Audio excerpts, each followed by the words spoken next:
할렐루야. 주 안에서 여러분들 뵙게 돼서 반갑습니다. 새벽 기도를 마치고 홍성에서 상곡기도원을 검색하니까 2시간 반 정도 시간들이 걸려서 비가 중간에 얼마나 많이 오는지 저도 기도하는 마음으로 왔고 또 여러분들도 은혜를 사모하며 기도하는 마음으로 참석하신 줄 믿습니다. 여러분들 보고 깜짝 놀랐어요. 이렇게 백수가 많은지 말입니다. 아마 적지 않은 분들이 휴가를 일부러 내시고 산상 축복성의 은혜를 받기 위하여 성실함으로 참여하신 줄로 믿습니다. 여러분들의 그 헌신과 결단과 그 수고와 애씀이 이번 성회를 통해서 크고 놀라운 은혜를 경험하는 축복된 시간이 될 수 있기를 바랍니다. 제가 왜 백수가 많냐고 여러분에게 말씀을 드렸는가 하면 제가 늘 품고 있는 기도 제목 가운데 하나가 하나님 우리 교회 성도들이 거룩한 백수가 되게 하여 주옵소서, 그 기도 제목이 제게 있거든요. 제가 인천에서 교회를 개척해서 한 교회를 22년 동안 섬기다가 3개월 전에 홍성성결교회 담임 목사로 청빙을 받고 3개월 전에 홍성으로 이사를 갔습니다. 제가 오늘 100일 만에 외출이에요.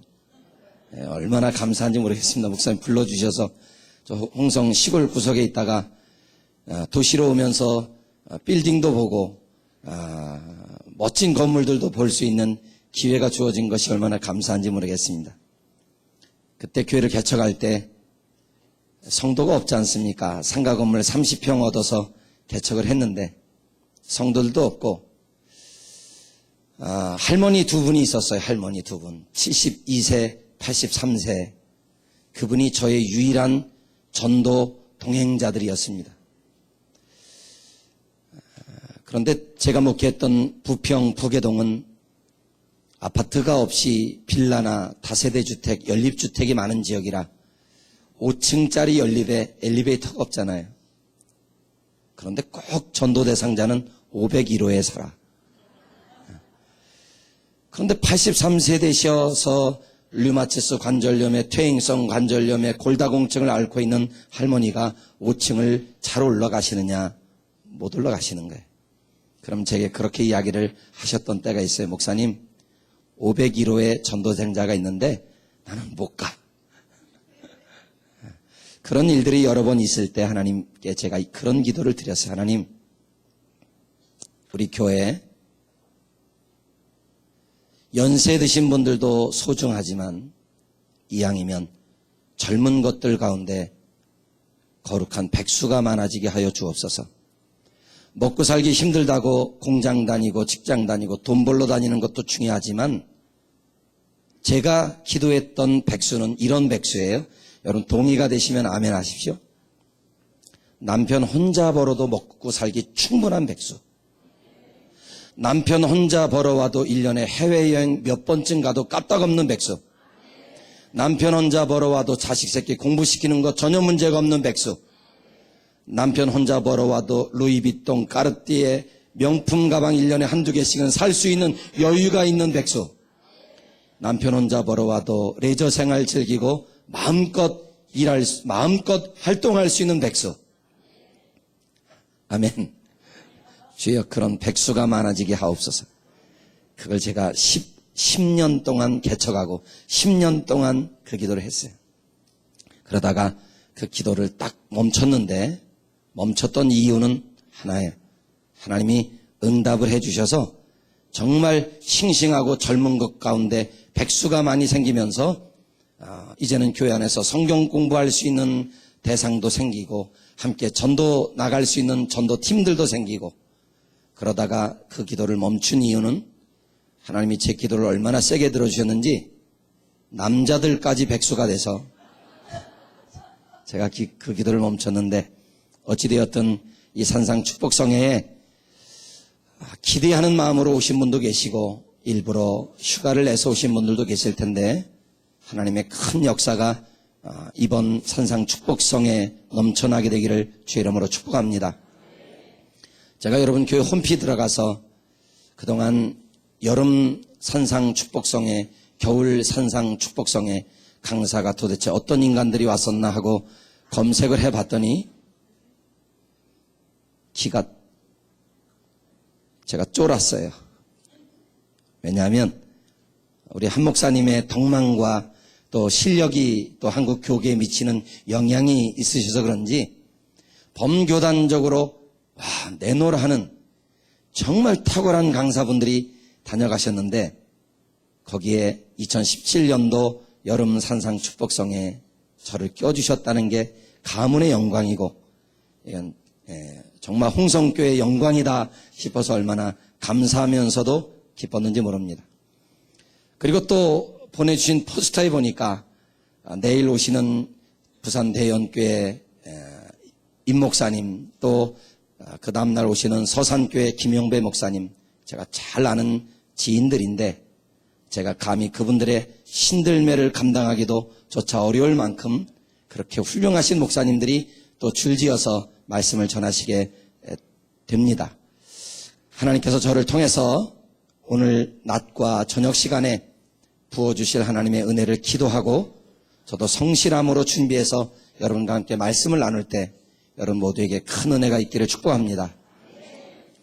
저도 가끔 전교인 수련회를 진행해 보지만 전교인 수련회를 진행할 때마다 늘 담임 목사가 시험에 들어요. 이거 그만할까?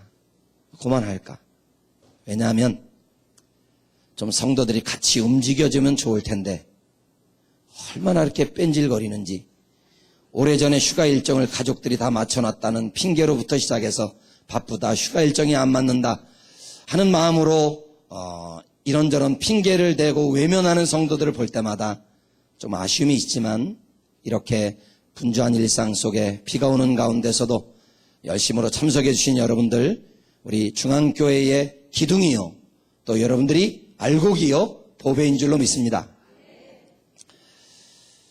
한번 따라서 합시다. 징검다리의 사명.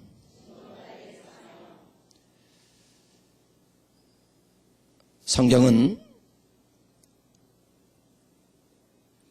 66권으로 구성되어져 있지만 우리는 이 성경을 한 권의 책이라고 이야기를 합니다. 구약 성경 39권, 신약 27권, 도합 66권의 책이죠. 이 성경 안에는 이사야서나 시편처럼 방대한 분량으로 당당히 66권의 이름을 내놓은 성경도 있지만 달랑 한 장으로 기록되어져 있음에도 불구하고 성경의 정경화의 과정을 거쳐서 당당히 성경 66권 안에 이름을 올린 책이 자그마치 5권이나 있습니다. 달랑 한 장으로 되어져 있는데 성경 속에 들어와 있는 책이 5권이나 있습니다. 제가 여러분에게 퀴즈를 내겠습니다. 퀴즈를 맞히는 분에게는 선물을 드릴 테니까 잘 맞추십시오. 성경에 있는 66권의 책 가운데 달랑 한 장으로 되어져 있는 책 5권을 맞춰보십시오. 손 들고. 서울에 사니까, 서울에 있는 분들이니까 충분히 이런 실력은 있을 거라고 생각합니다. 아니, 그냥 막 손도 안 들고 사과 까먹는 소리 하지 마시고 제가 들을 수 있게. 한 장으로 되어져 있지만 당당히 성경에 이름을 올린 5권의 책이 있습니다. 손 들고. 네, 말씀해 보실래요? 말씀해 보세요. 빌레몬. 5권. 5권의 책. 네.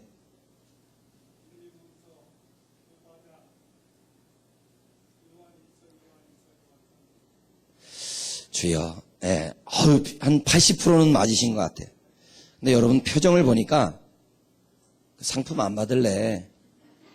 그냥 네가 해. 이런 표정 같아서 한 번만 더 기회 한번 드릴게요. 80%를 맞지. 네. 네? 아니 괜찮습니다. 앉아서 하셔도 됩니다. 빌레몬서, 요한2서, 요한3서, 유다서, 오바댜. 박수 한번 할까요? 네, 감사합니다. 목사님 기억해 두십시오. 저분이 어떤 분인가? 네. 구약 성경에 한 권이 있습니다. 한 장으로 되어 있는 책 오바댜서입니다. 신약 성경에 4권이 있는데 오늘 우리가 읽었던 빌레몬서와 요한 2서, 요한 3서, 유다서가 한 장으로 되어 있는 책입니다. 사람들은요, 규모가 크면 깜짝 놀라고 규모가 작으면 깜보는 경향들이 있어요. 사람의 수가 많으면 와! 그러다가 사람의 숫자가 적다고 하면 우습게 하는 경향들이 있어요. 성경 속에 달랑 한 장으로 되어져 있는 책 5권 가운데 제가 말씀을 묵상하면서 감히 그 어떤 성경보다도 가장 심오하고 가장 깊이 있는 내용을 담고 있는 한 장으로 되어져 있는 책 5권 가운데 오늘 낮 시간에는 빌레몬서를 가지고 여러분과 말씀을 나누려고 하는데 그 이유는 그 어떤 성경보다도 가장 심오하고 깊은 내용을 담고 있기 때문에 그렇습니다. 바울이 인생 노년에 로마 감옥에 가택연금 상태로 갇혀 있을 때 바울은 아주 쓸만한 젊은이 한 사람을 만나게 됩니다. 그 사람의 이름은 오네시모입니다.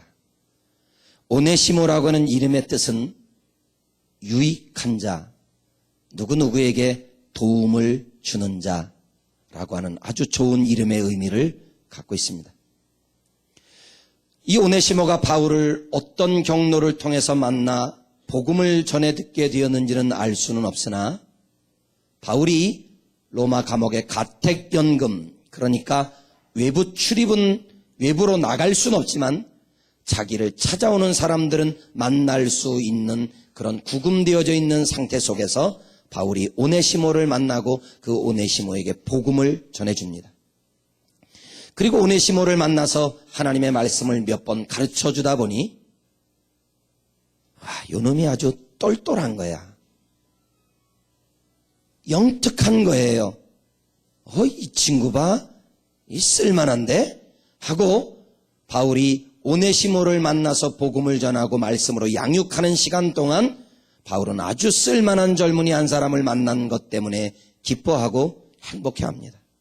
그도 그럴 것은 이제 바울은 곧 있으면 역사의 뒤안길로 사라지게 되고 누군가 바울의 뒤를 이어 또 다른 복음의 후계자가 세워져야 되는데 바울은 오네시모를 만나면서 이 친구가 혹시 내 뒤를 이어 복음을 멋지게 전해줄 그런 좋은 동역자, 좋은 후계자가 될 수 있겠다 생각하고 바울이 애정을 갖고 심혈을 기울여서 오네시모를 하나님의 말씀으로 양육하기를 시작합니다. 저도 40대까지는 목회를 하면서 저만 보였던 것 같아요.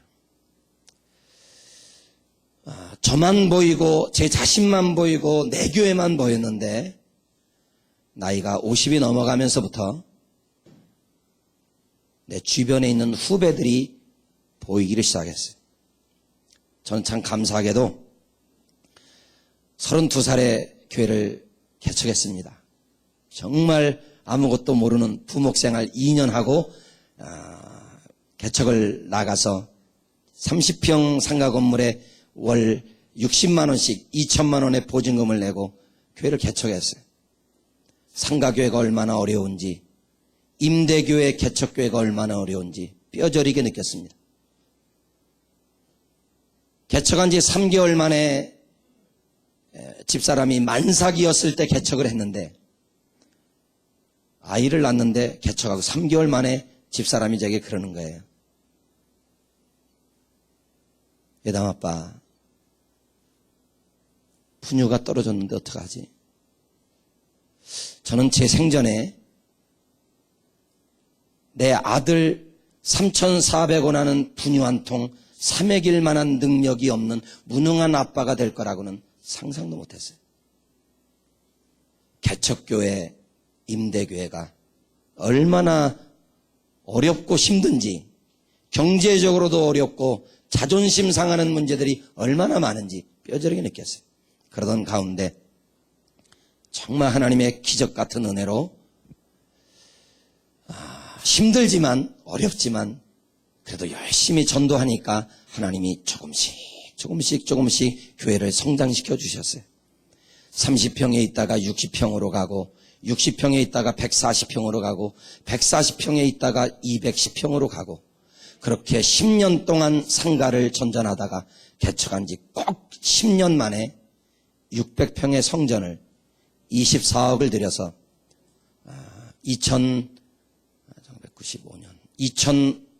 2005년도에 꼭 10년 만에 성전을 건축했어요.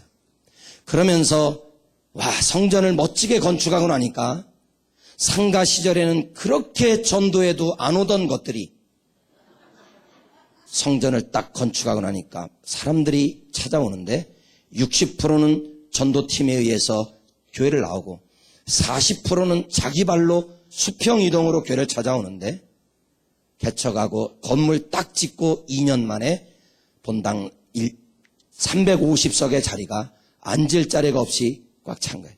개척한 지 12년 만에 말입니다.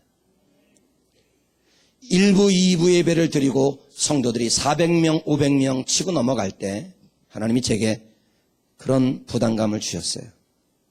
어느 날 그렇게 교회는 계속 성장하고 있는 가운데 제 자신의 모습을 한번 뒤돌아보고 교회를 보니 이게 웬 은혜인지 이게 웬 축복인지 내가 그렇게 배경이 좋거나 실력이 좋은 목사가 아닌데 그럼에도 불구하고 어려운 상황 속에 서지만 하나님이 이만큼 교회를 되게 하신 것이 정말 하나님의 전적인 은혜다 싶어 주님 이게 꿈입니까 생시입니까 하고 감사의 눈물을 흘리며 기도를 하는데 성령님께서 제 마음에 그런 감동을 주시는 거예요. 이 목사야 너 이거 진짜 네가 한 게 아니라 내가 한 건 줄 아니? 이거 진짜 네가 한 게 아니라 내가 한 줄 네가 아니? 그래서 맞습니다. 이거 다 하나님이 디자인하신 것이고 하나님의 작품입니다. 다 하나님이 하셨습니다. 그렇게 고백하는데 하나님이 너 그럼 네가 소중하게 여기는 성도들을 떼어서 분립개척할 수 있겠냐? 도전을 주시는 거예요. 그도 그럴 것은 제 마음속에 제가 우리 교단의 교회 진흥원이나 개척교회 훈련원에서 작은 교회 목회자들을 목회 코칭을 하고 또 상가교회 목회자들을 모아놓고 여러 번 세미나를 진행하면서 제 안에 그런 부담감이 있었거든요. 한국교회가 개척에 대한 새로운 패러다임이 형성돼야 되는데 나처럼 아무것도 없이 맨 땅에 헤딩하는 시대는 지난 것 같다. 좀 건강하게 성장한 교회들이 건강한 성도들을 떼서 이 땅에 분립개척을 할 수 있다면 그래서 작지만 건강한 공동체를 세워나갈 수 있다면 우리 후배들은 나처럼 애기 분유값이 없어서 눈물 흘리는 일이 없을 것이고 누군가가 비빌 언덕을 마련해 주면 교회가 탄력 있게 성장할 수 있을 것 같다는 생각을 늘 마음속에 해왔던 터고 그리고 제 마음속에 하나님 내가 500명 이상 모이면 내가 한번 성도들 떼서 분립개척 하겠습니다 했던 터라 하나님께서 제 마음에 도전을 해 주시는 거예요. 한 400명 정도 성도들이 모일 때 떼서 분립개척할 수 있겠냐. 하나님께 그랬습니다. 하나님 내가 500명 되면 하겠습니다. 그랬더니 성령께서 제안해 주시는 감동은 500명 되면 한다고 하지 말고 먼저 해봐. 그러면 내가 500명 만들어 줄게. 이런 감동이 와서 2014년도에 첫 번째로 성도들을 떼서 우리 교회에서 2km 떨어진 곳에 하늘비전교회라고 분립개척을 했습니다. 정말 하나님의 은혜로 떼내어 보냈음에도 불구하고 교회는 더 성장하게 되었고 그로부터 5년이 지난 2014년도에 하나님 제게 두 번째 분립개척을 하게 하셔서 우리 교회에서 800m 떨어진 곳에 두 번째로 예수비전교회를 떼서 분립개척을 시도했던 적이 있었습니다.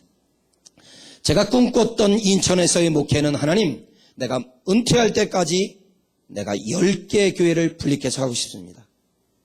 그래서 내가 인천에 있는 교회에서는 교회 구조상 1000명까지는 목회할 수 있겠습니다. 그러나 그 이상은 수용할 수 있는 공간도 시설도 안 되는데 내가 건축하기보다는 떼서 이 땅에 정말 작지만 건강한 공동체를 세워나가는 일을 위해 제가 한번 헌신해 보겠습니다 해서 2개를 해서 3개 해야 되고 4번째 해야 되고 5번째 해야 되니까 제 눈에 쓸만한 후배들이 보이기를 시작하는 거예요. 응?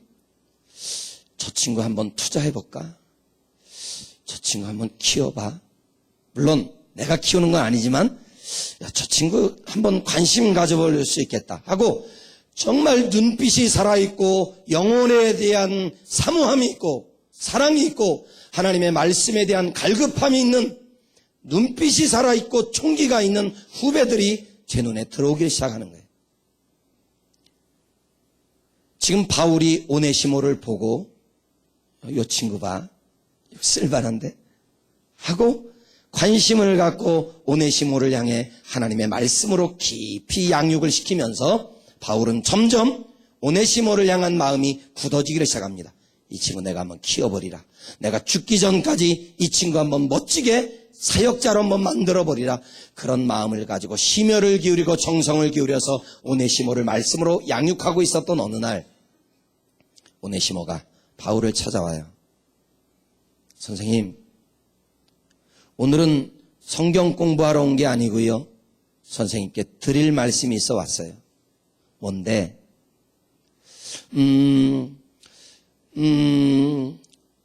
자꾸 오네시모가 말을 버벅거리며 머뭇거리는 거예요. 아니 이야기해봐. 뭔 이야기인데? 그러자 바울이 충격에 빠질 만한 이야기를 오네시모가 꺼내놓는 거예요. 오네시모가 바울에게 어렵게 말문을 열더니만 이렇게 이야기를 꺼내는 거예요. 선생님 죄송합니다. 그동안 선생님이 저에게 관심 갖고 애정과 사랑을 보여주신 건 너무 감사한데 더 이상 숨길 수 없어 찾아왔어요. 선생님, 제 신분이 노예입니다. 내 신분이 종입니다. 라고 자기의 정체를 이야기를 꺼내놓는데 그 이야기를 들으면서 바울이 커다란 충격에 빠집니다. 왜냐하면 그 당시는 로마 제국 사회입니다. 그 당시에 로마가 가지고 있었던 강력한 제도가 신분제도입니다. 그 당시에 노예는요, 사람이 아닙니다. 그 당시에 노예는요, 짐승 취급을 받으며 재산 목록에 들어가는 유형일 뿐 인격적이고 인간적인 대우를 받지 못합니다. 그리고 그 당시에 법이 뭐냐면 노예가 아무리 탁월하고 뛰어나도 누군가를 가르치는 자리에 설 수 없는 것이 로마 법입니다. 그러니 지금 바울은 오네시모 잘 키워서 초대교회 공동체 훌륭한 인물로 키워버리라 세워버리라 마음먹고 그를 양육하고 있는데 그가 노예라는 이야기를 듣는 순간 바울이 실망하는 것은 오네시모를 제도적으로 써먹을 수 있는 기회가 있어요 없어요?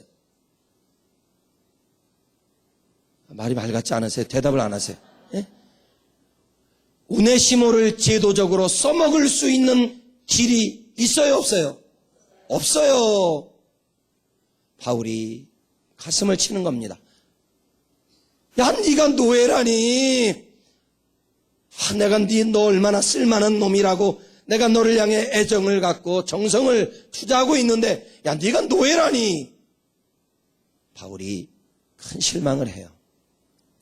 그런데 바울이 실망이 채 끝나기도 전에 오네시모가 이야기를 하나 꺼내놓는데 선생님, 제가요 노예 종이었는데 제가 전에 섬겼던 주인의 이름이 빌레몬인데 그 빌레몬의 집에서 돈을 훔쳐가지고 로마까지 왔다가 선생님을 만나게 됐습니다. 라고 다음 이야기를 꺼내는데 바울이 귀가 쫑긋 깜짝 놀라 오네시모의 말을 멈추고 바울이 질문을 던집니다. 잠깐만, 오네시모, 너 잠깐만. 너 지금 뭐라 그랬어? 네가 섬겼던 주인의 이름이 누구라고? 빌레몬이요. 다시 이야기해봐. 네가 섬겼던 주인의 이름이 누구라고? 빌레몬이요. 그 이야기를 듣고 바울이 또 깜짝 놀라 멘붕에 빠지는 겁니다. 왜냐하면 이 빌레몬이 바울과 어떤 인연이 있는가 하면 사도행전을 읽어보면 바울이 1차, 2차, 3차 선교여행을 떠나죠. 1차 선교여행은 2년 걸렸어요. 2차 선교여행은 3년 걸렸어요. 3차 선교여행은 4년 동안 했어요. 그러니까 사도행전에 나오는 1차, 2차, 3차 선교여행의 종합기간은 약 9년 정도 걸친 기간인데 그때 바울이 에베소 두란노 서원이라는 곳에서 2년을 머물면서 집중적으로 제자 양육을 시켰던 때가 있었어요. 그때 바울이 에베소 두란노 서원에서 2년 동안 머물면서 하나님의 말씀을 양육할 때 거기 와서 말씀을 배웠던 바울의 제자가 누구예요? 그게 빌레몬이에요. 그러니까 바울의 입장으로 보면 세상이 좁아요, 넓어요? 좁은 거예요. 하필이면 네가 내 제자였던 빌레몬의 집에 노예로 있다가 돈을 훔쳐가지고 나왔다는 사실을 알고 바울이 끙끙 앓는 겁니다. 큰일 났어요. 왜냐하면 그 당시에 로마 법이 뭐냐면 노예가, 종이 주인의 허락 없이 거주지를 옮겼다 잡히면 죽습니다. 노예가 주인의 허락 없이 거주지를 이탈했다가 도망갔다가 잡히면 죽입니다. 죽습니다. 죽여도 살인죄 저촉을 받지 않습니다. 왜냐하면 노예는 사람이 아니기 때문에 그렇습니다. 도망간 노예를 잡아 죽여도 살인죄 저촉을 받지 않아요. 왜? 그건 짐승의 일부고 재산 목록 하나 지우면 되는 거예요. 그러니 바울의 입장에서 보면 끙끙 앓고 큰일 난 거예요. 이거 어떡하지?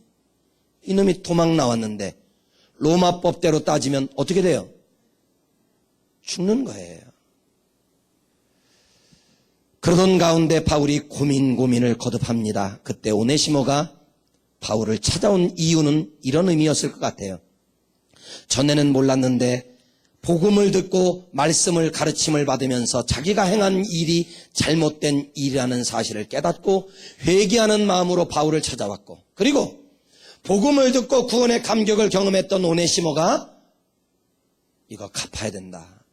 이 문제 원상복귀시켜야 된다. 그래서 까짓거 죽을 때 죽더라도 나 주인에게 돌아가리라 이런 마음 갖고 바울을 찾아와서 의논한다고 생각하고, 바울도 자칫 잘못하면 자기 제자의 집에서 노예로 있었던 오네시모를 품 안의 자식처럼 끼고 돌면 나중에 빌레몬이 알면 사제지간의 관계가 소홀할 수도 있을 것 같아 바울도 고민을 거듭하는데 뾰족한 대답이 나오질 않는 거예요. 왜냐하면 오네시모가 돌아가서 잡히면 오네시모가 죽음을 당할 것이라는 건 명확관화처럼 바울도 너무나 잘 알고 있는 사실이기 때문에 그렇습니다. 그래도 바울이 오네시모의 의중과 같아 그 오네시모를 본래의 주인이었던 빌레몬에게로 돌려보내기로 마음을 먹습니다. 내일이면 오네시모가 주인이었던 빌레몬에게로 돌아가는 거예요. 다시 만날 기약이 있어요, 없어요? 없어요. 다시 살아서 오네시모를 볼 수 있는 기회가 보장되어져 있지 않아요. 그때 바울이 종이 한 장을 꺼내 자기 제자였던 빌레몬에게 심혈을 기울이고 정성을 기울여 한 통의 편지를 씁니다. 그 편지가 뭐예요? 그 편지가 뭐예요? 그게 빌레몬서예요. 제가 서두에 말씀드리면서 빌레몬서는 한 장짜리지만 그 어떤 성경보다도 가장 심오하고 깊고 그리고 하나님 아버지의 마음, 그리스도의 마음을 가장 깊이 농축시키고 있는 이유가 바로 저는 여기에 있다고 생각해요. 이 편지 한 통에 뭐가 달려져 있어요? 오네시모의 목숨이 달려져 있는 거예요. 이 빌레몬서 편지 한 통에 바울이 아끼고 사랑하는 오네시모의 목숨이 달려져 있는 문제이니 바울이 이 편지를 건성으로 썼겠어요? 이 편지를 대충 어영부영 그냥 썼겠습니까? 제 느낌은 그런 것 같아요.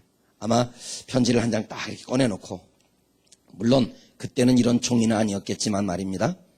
꺼내놓고 붓을 들어 편지를 쓰다가, 요즘으로 말하면 편지를 쓰다가 쭉 글을 써내려가다가 무언가 이 글귀가 마음에 안 들어. 혹시 이 글귀가 제자였던 빌레몬의 심기를 불편하게 하는 것은 아닌가라는 생각이 들어 그럴 때마다 편지를 다시 쓰고 다시 쓰다 보니 이 짧은 편지 한 통을 완성하는데 그날 밤을 꼴딱 지새우고 편지 한 통을 완성해서 그 당시 우편 배달부였던 두기고편에 이 편지를 빌레몬에게 전달해 줍니다. 이 편지에 바울의 마음이 녹여져 있는 아주 중요한 문구들이 있어서 한번 찾아보려고 합니다. 자, 빌레몬서 1장 8절을 한번 우리 같이 읽어보겠습니다. 바울의 마음을 한번 찾아보려고 하는 거예요. 8절 말씀 시작. 이러므로 내가 그리스도 안에서 아주 담대하게 내게 마땅한 일로 명할 수도 있으나, 잘 보십시오. 명할 수도 있으나는 뭐의 준말입니까? 명령할 수도 있다는 거죠. 그러면 잘 보십시오. 바울이 빌레몬에게 명령할 수 있는 사이입니까? 아닙니까? 바울이 빌레몬에게 명령할 수 있는 관계입니까? 아닙니까? 관계입니다. 왜요? 스승과 제자이기 때문에 그렇습니다. 그렇다면 누가 갑입니까? 바울이 갑입니다. 왜? 스승이었던 바울이 자기 밑에서 2년 동안 하나님의 말씀으로 양육을 받았던 빌레몬에게 명령할 수도 있다는 거예요. 어떻게? 이렇게 말입니다. 빌레몬아, 살려줘. 오네시모 살려줘라. 이렇게 명령할 수도 있으나 명령하겠다는 겁니까? 안 하겠다는 겁니까? 안 하겠다는 겁니다. 명령 안 하는 대신에 바울이 선택했던 단어 하나가 있습니다.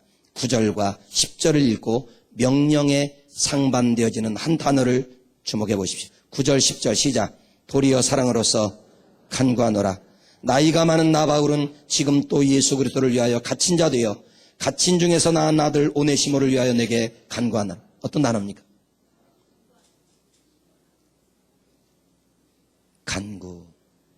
간구하노라라는 단어입니다. 명령하는 대신에 뭐 하겠다고요? 간구하겠대요. 명령하는 대신에 간구하겠다. 간구라는 말 문자 풀이 그대로는 간절히 구한다는 의미예요. 그런데 이 간절히 구한다는 말이 제 마음속에 명확하게 이해가 잘 안 가. 제가 여러 주석들과 원서들을 뒤져가 보면서 놀라운 해석 하나를 발견했습니다. 이 간구가 뭐냐? 좀 어려워요. 어렵지만 여러분 사시는 동네가 수준 있는 동네라 어려운 이야기를 좀 하겠습니다. 이 간구라는 단어의 원어적 의미의 해석이 어떤가 하면 저를 주목해 보십시오. 피조물이 절대자를 우러러보며 그분의 처분을 기다리고 있는 상태. 그게 간구래요. 다시 피조물이 절대자를 우러러보며 그분의 처분을 기다리고 있는 상태를 간구라고 했어요. 잘 보십시오. 그러면 피조물이 누구예요? 바울이에요. 절대자가 누구예요?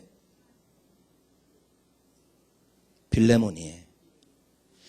이런 느낌입니다. 빌레몬아, 내가 너한테 명령할 수도 있으나 뭐 명령을 하니 나는 다만 너의 처분만을 기다리고 있으마. 명령이라는 단어 하나가 갑이 바울이었는데 간구라는 단어를 하나 쓰면서 갑과 을이 바뀌는 거예요. 누가 갑이 되는 거예요? 빌레몬이 갑이 되고 바울이 을이 되는 겁니다.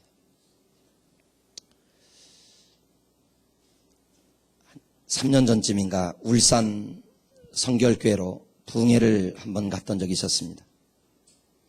오전 집회가 끝나고 목사님이 식사를 같이 하고 제가 울산에 처음 왔다는 이야기를 듣고 목사님이 울산에 명소 한번 갑시다 해서 저를 데리고 갔던 곳이 간절곶이었습니다. 가보신 분? 간절곶. 예. 정말 비경입디다. 멋있어요. 정말 높은 산자락 언덕에 해안가가 쫙 펼쳐지는 그곳에 큰 바위로 간절곶 이렇게 써 있고 그 옆에 조금 떨어져서 엄마와 한 아이의 동상이 먼 바다를 주시하면서 동상 두 개가 이렇게 서 있어요. 이 동상 두 개와 간절곶이 어떤 의미가 있는가를 목사님이 설명해 주면서 제가 큰 은혜를 받았는데 간절곶이 이런 곳이랍니다.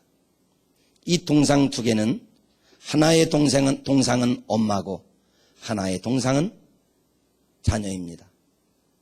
자식입니다. 근데 이 두 사람의 남편이자 아빠가 먼 바다로 며칠 전에 고기잡이를 떠난 거예요. 고기잡이를 떠났는데 어제가 돌아오는 날이었는데 그만 바다 한복판에 태풍이 분 거예요. 어제가 내 남편이 만선의 꿈을 안고 돌아오기로 약속한 날인데 태풍이 몰아치는 바람에 남편의 생사는 알 길이 없고 이 아이의 아빠의 생사는 알 길이 없고 연락도 두절되어진 상태 속에 아내가 어린 자식을 데리고 바다가 보이는 산등성이로 올라가 남편이 돌아오기로 했던 그 백기를 주시하며 애간장이 녹는 심령으로 비는 거예요. 제발 내 남편이 무사히 돌아오기를. 만선보다 제발 우리 남편이 살아서만 돌아오기를.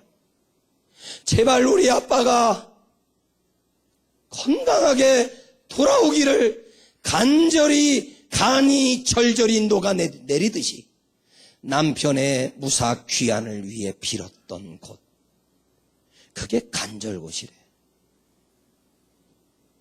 지금 바울이 자기 제자였던 빌레몬에게 그 간절곶의 심정으로 간이 절절히 녹아내리듯 애간장이 녹듯이 그 마음으로 자기 제자에게 편지 한 통을 써보내는 겁니다.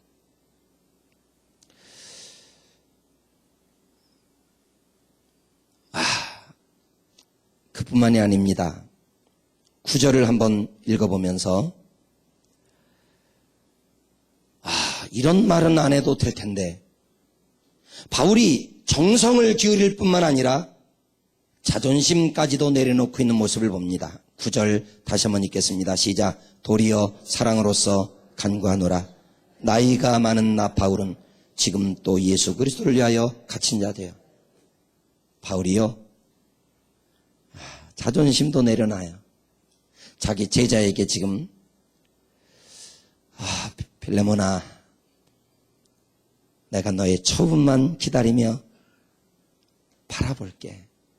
그것도 모자라 뭐라고 말해요? 나이가 많은 나 바울은. 이 표현은 이런 겁니다. 빌레몬아 늙은이가 부탁할게. 늙은이가 부탁하마. 죄송합니다. 나이 많음이 결코 자랑일 수는 없겠으나 나이 많은 바울이 자기 제자였던 빌레몬에게 이 늙은이의 부탁 좀 들어주면 안 되겠니? 하고 처량하게 마치 자기 제자에게 동정심을 유발하듯이 거기서 끝나지 않습니다. 9절 하반절 보면 어디에 있대요? 갇힌 자 되어. 이 말은 나 지금 감옥에 있다. 그런 말입니다. 그러면 감옥에 있는 늙은이가 나이 많은 바울이 자기 제자에게 이런 표현을 쓰는 것은 다른 걸 보지 말고 나를 이 늙은이의 간절한 마음을 불쌍히 여기고 감옥에 갇혀있는 이 처량한 마음을 내가 좀 헤아려 줄 수 없겠냐라고 하면서 애정을 담아 편지를 써보냅니다. 그뿐만이 아닙니다. 18절을 한번 읽어보십시다. 18절입니다. 좀 건너뛰겠습니다. 시작. 그가 만일 내게 불의를 하였거나 내게 빚진 것이 있으면 그것을 내 앞으로 계산하라.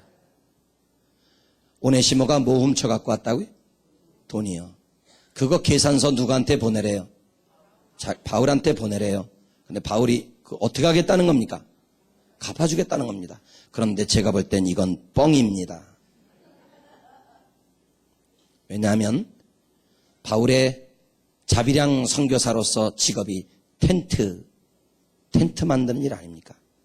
바울이 가지고 있는 텐트 만드는 기술은요, 로마에선 고급 기술입니다. 돈이 잘 벌리는 기술입니다. 왜냐하면 로마 제국주의가 말 그대로 제국주의를 표방하고 수없이 정복 야욕을 꿈꾸며 수없이 많은 전쟁을 치러 나가죠. 그러면 지금처럼 무슨 비행기가 날아가 폭격하고 오는 게 아니라 그 당시는 다 병사가 이동해서 싸우고 돌아와야 돼요. 그러면 갈 때마다 밤 되면 뭐 쳐야 돼요? 천막 쳐야 되는 거예요. 그러니까 바울이 만들어내는 이 텐트들은 수요와 공급의 법칙에 보다도 더 월등하게 수요가 많은 영역이기 때문에 바울이 제법 돈을 벌었어요. 그러나 지금은 어디에 있어요? 감옥에 갇혀있는 상태이기 때문에 텐트 만드는 일 손 놓은 지가 오래됐어요. 그럼 수중에 모두 떨어졌어요. 돈도 떨어졌을 거예요. 그런데 의도는 이거예요. 어떤 대가를 지불한다 하더라도 뭐 하고 싶은 거예요? 오네시모 살려내고 싶은 거예요. 할렐루야. 이 편지를 빌레몬이 받아들어요. 여러분 긴장되는 순간 아닙니까? 편지를 받아든 빌레몬이 고민했을까요? 안 했을까요? 고민했겠죠. 두 가지 법 사이에서 고민합니다. 로마법과 은혜의 법 사이에서 빌레몬이 고민을 합니다. 로마법대로 따지면 어떻게 해야 되고 죽여야 되고 자기 스승이 써보냈던 그 마음을 헤아려 은혜의 법으로 이 일을 처리한다면 오네시모 살려야 되고 살리면 뭘 어기는 거예요? 로마법을 어기는 거예요. 이 사이에서 고민을 해요. 그러나 성경 속에는 그 의미가 조금 희미할 수 있으나 전해 내려오는 전승과 문헌에 보면 빌레몬이 이 편지를 받아들고 오네시모를 살려줍니다. 살려줘서 오네시모가 초기 교회 공동체 안에 훌륭한 지도자가 되었다는 말이 있어요. 그렇다면 아마 이랬을 것 같아요. 빌레몬이 그 당시에 노예였던 오네시모를 구해내기 위해 오네시모가 가지고 있었던 노예의 호적을 돈 주고 바꾸는 겁니다. 돈 주고 바꿔서 그의 신분을 세탁함으로 말미암아 어쩌면 빌레몬은 막대한 돈을 지불하고서 오네시모를 살려냈고 그 오네시모가 바울의 의도대로 초기교회 공동체 안에 훌륭한 리더로 세움받았다는 문헌이 기록되어져 있어요. 그게 사실이라면 여러분 빌레몬이 멋있어요? 안 멋있어요? 아, 멋있죠. 허우대 보신 적 있으세요? 키가 180, 저보다 조금 크고 그럴까요? 아, 그렇지 않아요. 외모는 몰라요. 근데 너무 멋있는 거예요. 저는요, 그렇게 기도해요. 하나님, 제가 제 딸이 이제 20살 된 딸이 있고 아들은 23살 군대 가 있는데 그렇게 기도해. 하나님, 우리 아들이 빌레몬과 같은 인물 되게 하시고 내 딸 예본이가 남편을 만나되 빌레몬과 같은 믿음의 실력을 가진 사람을 만나게 해 주옵소서. 솔직히 제가 기도하는 제목입니다.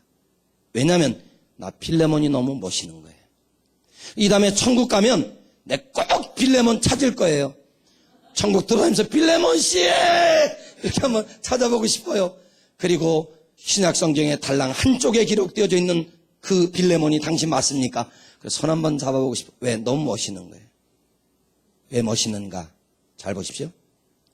분명 로마법과 은혜법 사이에서 빌레몬이 고민할 때 그는 로마법을 선택하지 않고 은혜법을 선택합니다. 과거 몇 년 전, 오래전 바울 밑에서 2년 동안 제자훈련 배우고 하나님 말씀으로 훈련받았던 그때의 믿음의 실력이 세월이 지난 지금에서도 여전히 빌레몬은 말씀의 법을 성취하며 말씀에 순종하며 그 말씀이 적용되어지고 있으니 할렐루야, 그게 멋있는 거 아닙니까? 된 대여의 사건이, 그때 거기서의 사건이 역사와 시대가 지나고 난 이후에 here and now, 지금 여기서 나에게 그 말씀이 적용되고 있다는 게 너무 멋있는 거예요. 그런데 그런 빌레몬보다 더 멋있는 사람이 하나 있습니다. 누굽니까? 바울입니다. 여러분, 바울이 지금 왜 이럽니까?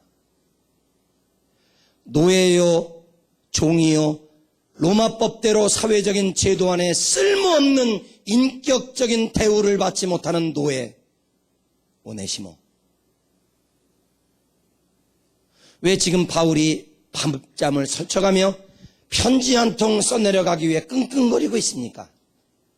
왜 이 편지 한 통에 자기 제자에게 스승의 자존심을 버리고 갑과 갑의 자리를 기꺼이 내려놓고 자기 제자에게 이 늙은이가 좀 부탁하마, 나 감옥에 있자니 동정심을 유발하듯이, 그리고 어떤 대가를 지불하더라도 내가 해볼 테니 영수증한테 보내라라고 말하고 있는 그 단 하나의 이유는 오네시모 살리고 싶은 거예요. 할렐루야. 말씀을 좀 정리해야 될 것 같습니다. 제가 여러분에게 도전하고 싶어요. 여러분 홈페이지에 들어가 보니까 아마 지난 주간이 교회 총동원 초청준 주간이었죠. 네, 그래요. 아마 전도하시냐고 애들 많이 쓰였을 텐데 오늘 그리스도의 마음이라는 주제를 가지고 산상 축복성회가 이어지니까 그 그리스도의 마음, 하나님의 마음을 한번 헤아려 보려고 하는 겁니다. 제가 여러분에게 여쭤보겠습니다. 여러분 지금까지 살아오시면서 누군가 한 사람 살려내기 위해 밤잠을 설쳐보신 적 있으십니까? 누군가 한 사람 생명을 얻게 해주기 위해 심혈을 기울이고 정성을 쏟아보신 적이 있으십니까? 누군가 한 사람 살려내기 위해 자존심 내던지고 여러분의 등짝을 기꺼이 내어 미셨던 적이 있으셨나요? 바울은 스승이라고 하는 기꺼이 갑의 자리를 자기 제자였던 빌레몬에게 내려놓고, 빌레몬아, 나는 너의 처분만을 기다리며 바라보며 기다릴게. 기꺼이 의뢰의 자리로 내려갔던 그 단 하나의 이유도 오네시모 그 한 생명 살려내고 싶었던 거예요.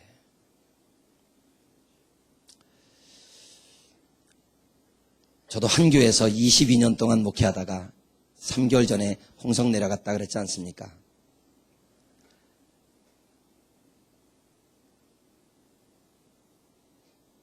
제가 교회를 떠날 때에 인천 비전교회 성도들이 700명이었습니다. 저는 죄송합니다. 거의 제왕적 목회를 했습니다. 장로님들 계셔도 당회할 때 단 한 번도 아니요라는 말이 나온 적이 없습니다. 그렇다고 제가 폭군은 아닙니다. 저는 담임 목사지만 돈 100만 원 이상을 쓸 때는 당회를 하면서 돈을 씁니다. 그만큼 제가 권위적이지 않으려고 노력을 합니다. 단 한 번도 장로님들이 제가 목회를 하는 22년 동안 의장 아니요라고 단 한 번도 태클을 걸어온 적이 단 한 번도 없습니다. 22년 동안 얼마나 행복하고 소신껏 감사함으로 즐거움으로 목회했는지 모릅니다. 나처럼 행복한 목사 있으면 나와보라 그래. 그 정도였습니다. 그런데 54살의 나이에 내가 점점 노땅이 돼가는 것 같은 거예요. 왜? 내가 없어도 부목사님들에 의해 교회는 시스템으로 착착착착 돌아가고 내가 점점 게을러지는 목사가 되는 것 같아. 기도하기 시작했어요. 하나님, 내가 여기서 은퇴할 때까지 목회해도 충분히 대접받고 대우받을 수 있지만 다시 초심으로 돌아가 하나님이 내게 맨 땅에 헤딩하는 개척을 시켜도 하나님 내가 새 마음 갖고 한번 도전해보고 싶습니다. 그걸 2년 동안 기도해왔어요. 2년 동안 말입니다. 그러던 가운데 여러 번 5번에 걸친 공식적인 청빙이 제게도 있었지만 하나님 마음을 주시지 않았어요. 그리고 나서 하나님이 부어주신 마음속에 모든 기득권을 다 내려놓고 떠나올 때, 갑의 자리를 내려놓고 떠나올 때 얼마나 힘들었는지 모릅니다. 인천 비전교회를 떠나 홍성교회로 들어가는 순간 저는 을이 됩니다. 그런데 교회가 참 무서워요. 저는 홍성교회는 아직 파악도 못했습니다. 여기 성도가 주일날 1000명 이상 홍성교회도 모이다 보니까 성도들 지금 3개월 됐는데 한 200명 정도 대신방 하면서 이름 좀 외웠을까요? 몰라요. 그런데 제가 아는 목회했던 교회 현장들을 보면 와, 여전도에서 별것 아닌 것 같고 싸워. 여전도에 회비 5,000원 할 거냐 10,000원 할 거냐 가지고 맨날 싸워. 해마다 싸워. 바제 할 때 떡볶이 할 거냐 김밥 할 거냐 갖고 싸우고, 여전도에 총여전도에서 무슨 사업할 때 고춧가루 팔 거냐 미식가루 팔 거냐 가지고 싸워. 그러다가 때로는 싸울 수 있죠. 갈등할 수 있어. 그래도 내 자존심 한 번만 굽히면 화목할 수 있어. 그런데요, 교회가 얼마나 센 인간들이 많은 줄 몰라. 다 갑질하려고 그래. 내 자존심 한 번만 굽히면 저 영혼 잃어버리지 않고 예수 믿게 할 수 있는데 그놈의 갑질이 뭔지, 저 영혼이 죽어도 저 영혼이 교회를 떠나가도 우린 상관없어. 평생 가도 전도 한 번 못하면서 혹시 갑질하다가 여러분 때문에 성도들을 교회 떠나버리고 잃어버린 영혼은 없는지. 바울 너무너무 멋있는 거예요. 이 대사도 바울이 신약성경 27권 가운데 13권을 기록했던 바울이 대제사장과 서기관과 바리새인들과 사두개인들, 유대 정통 율법학자들 맞서서도 맞짱을 떠도 단 한 번도 굽실거리지 않았던 대사도 바울이 자기 제자였던 빌레몬에게 꼬리 내리고 있는 단 하나의 이유는 사회적으로 쓸모없는 오네시모 그 한 사람 살려내기 위해 이렇게 정성을 쏟고 있더란 말입니다. 그런데 빌레몬보다도 바울보다도 더 멋있는 분이 한 분 계세요. 누구예요? 예수님이에요. 성경은 이렇게 말해요. 그는 근본 하나님의 본체시나 하나님과 동등됨을 취할 것으로 여기지 아니하시고 오히려 자기를 비워 종의 형체를 갖고 종의 모양으로 이 땅에 오셔서 십자가에 죽기까지 복종하신 분이 예수님이셔요. 할렐루야. 그는 근본 하나님의 본체시나.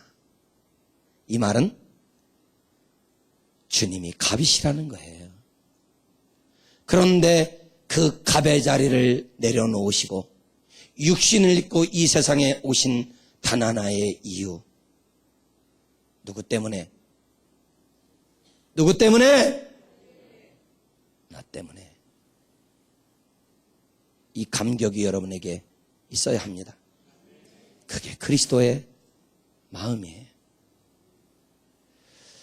이렇게 우리 예수님은 절 보십시오. 하나님과 우리 인간 사이에 원래는 하나님과 동행하는 사이였으나 하나님과 우리 사이를 죄가 가로놓여서 하나님과 원수가 되게 만들었어요.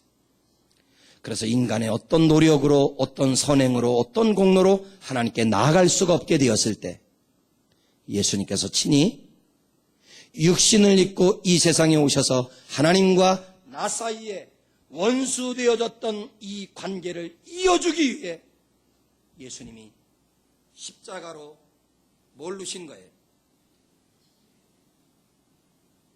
오늘 설교 제목이야. 징검다리를 놓으신 거예요.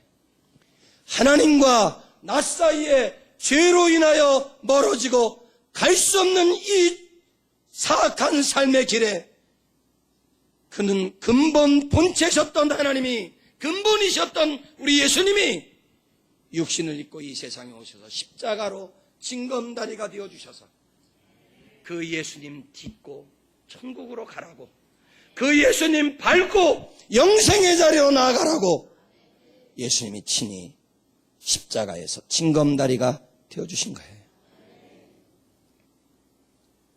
여러분은 누구의 징검다리가 되어주시겠습니까?